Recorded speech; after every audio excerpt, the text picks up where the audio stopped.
May buntag ako dito sa Siya Makaraig, Tubong Davao, usa ka franchisee ani Unified Products and Services System.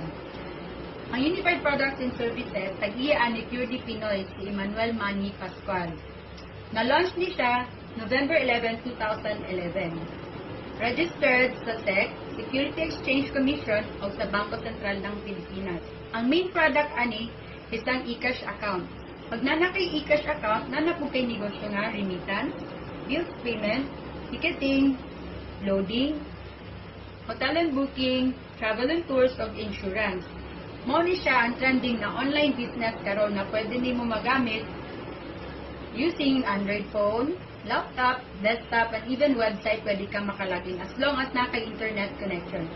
Now, kung napamuhilain pang pangutana, palihog lang kong contact sa number na 0949-912-8630. Usab, ako si Sofia Makaraig. Daghang salamat.